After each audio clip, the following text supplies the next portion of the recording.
আচ্ছা থাক থাক।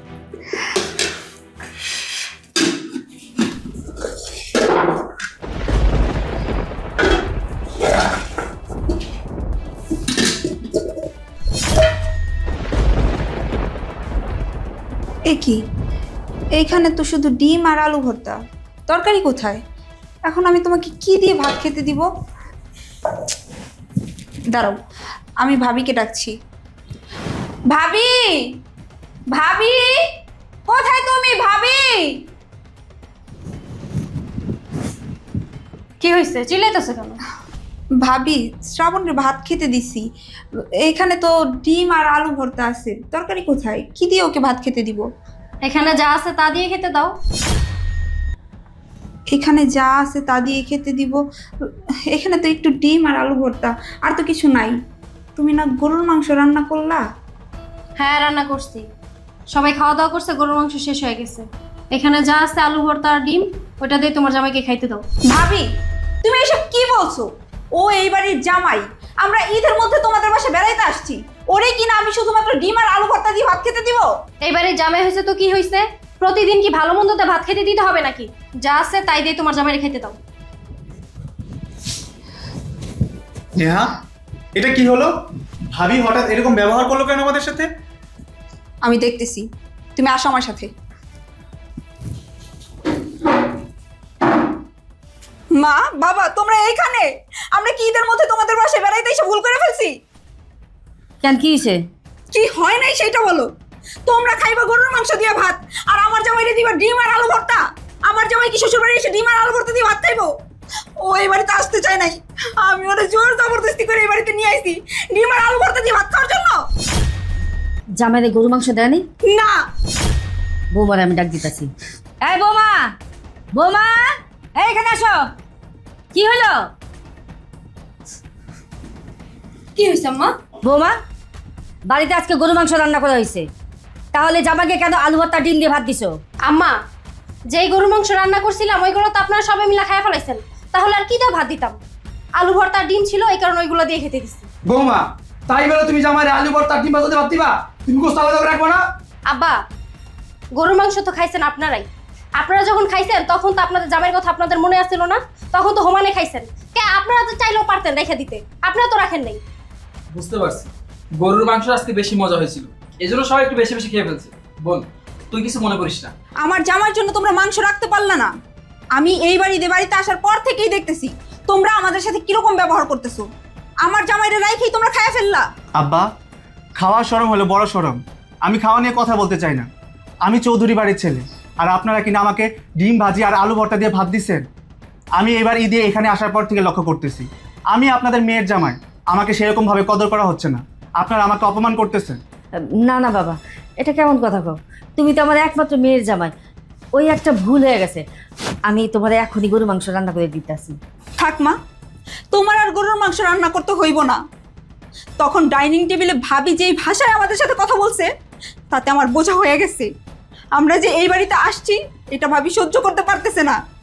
ঠিক আছে, যেই বাড়িতে আমার স্বামীকে অপমান করা হবে, অসম্মান করা হবে, সেই বাড়িতে আমি আর কোনোদিন আসবো না। অনেক স্বপ্ন নিয়ে, অনেক আশা নিয়ে আসছিলাম তোমাদের সঙ্গে একসাথে ঈদ করব, আর তোমরা আমার জামাইয়ের সাথে এরকম ব্যবহার করলা। আমরা কি তোমাদের বাসায় খাওয়ার জন্য আসছিলাম নাকি পড়ার জন্য আসছিলাম? তোমরা জানো না আমার স্বামী কোন বংশের ছেলে? ও যে 7 পদ ছাড়া ভাত খায় না, আর তোমরা আমার জামাই এইগুলা খাইতে দিছো। শ্বশুর বাড়ি আইসে কি জামাই এগুলা দিয়ে ভাত খায়?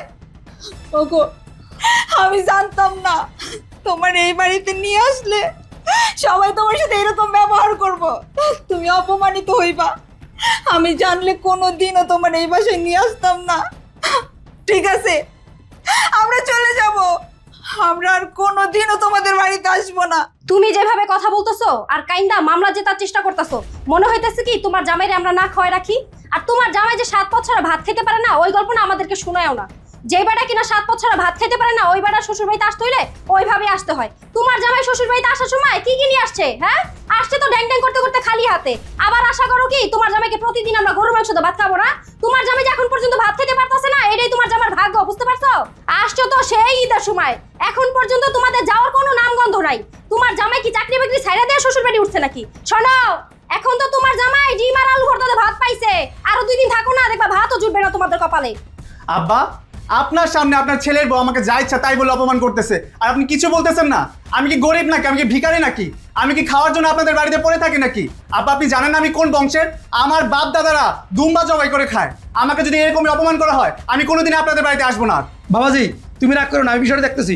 বৌমা, তুমি আমার মেয়ের জামাইয়ের সাথে এইভাবে কথা বলতে পারো না। আমার জামাই আমার বাড়িতে আসছে, আমার ছেলে টাকায়, তুমি কথা বলার কে? আব্বা, আমি তো এতদিন কোনো কথা বলি নাই আর বলতেও চাই নাই, কিন্তু এখন বলতে আমি বাধ্য হইতাছি। আপনার মেয়ের জামাই শ্বশুর বাড়িতে আইসা যেভাবে আদর আপ্যায়ন চায়, আপনাদেরকে তো বুঝতে হবে আপনার ছেলে মাসে কোটি কোটি টাকা ইনকাম করে না যে আপনার মেয়ের জামাইকে প্রতিদিন গরুর মাংস দিয়ে খাইতে দিবে। আর আমি কোনো মেয়ের জামাইকে দেখি নাই শ্বশুর বাড়িতে আইসা এত খাম খাম করতে। তাছাড়া মানুষ যদি মাসের পর মাস এসে শ্বশুর বাড়িতে পড়ে থাকে, কয়দিন আর ভালো মন্দ দিয়ে খাইতে দিবে? চুপ করো না, অনেক তো বলছো, এবার একটু থামো। শ্রাবণ, তুমি তোমার ভাবির কথা কিছু মনে করো না। মনে করবে না মানে? যা সত্যি তাই তো বললাম। তোমার বোন আর বোন জামাই কি আজকে আসছে নাকি? হ্যাঁ, সেই ঈদের সময় আসছে, এখন পর্যন্ত যাওয়ার নাম নাই। আর কি বললো? খাইতে আসে নাই তারা এই বাসায়, খাওয়ার জন্য এত গ্যাঞ্জামটা শুরু করছে। ঠিক আছে, আমি সব বুঝতে পারছি, আমার সব কিছু বোঝা হয়ে গেছে। আমরা চলে যাচ্ছি, আমরা আর কোনোদিন এই বাড়িতে আসবো না। শ্রাবণ, যাও রাকিব নিয়ে আসো। হ্যাঁ, যাচ্ছি।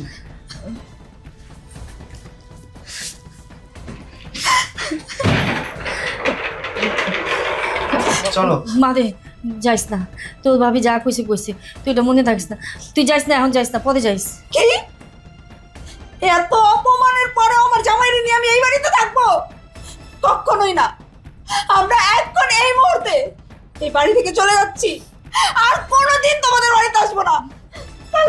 চলো। মারে, বৌমা, জামাইরে ডিম ভাজা আর আলু ভর্তা দিয়া ভাত না দিলেও পারতা, আর এইভাবে অপমান না করলেও পারতা তুমি। আম্মা, আমার কাছে না আর কিছুই করার ছিল না। আপনার কি মনে হয় এই সময় আমি ইচ্ছাকৃতভাবে করছি? ইচ্ছা করে করি রে। আপনার মেয়ে আর মেয়ের জামাইরা যদি ভালোভাবে আদর আপ্যায়ন করতাম, তাহলে মাসের পর মাস এখানেই থাকতো, যাওয়ার নামও নিত না। ওরা তো আর আজকে কালকে আসে নাই, সেই ঈদের সময় আসছে, এখন পর্যন্ত যাওয়ার কথা বলে না। আর তাছাড়া অতিরিক্ত কোনো কিছুই ভালো না। আপনার ছেলের ইনকাম কম, ওইভাবে আমাদেরকে চলতে হয়।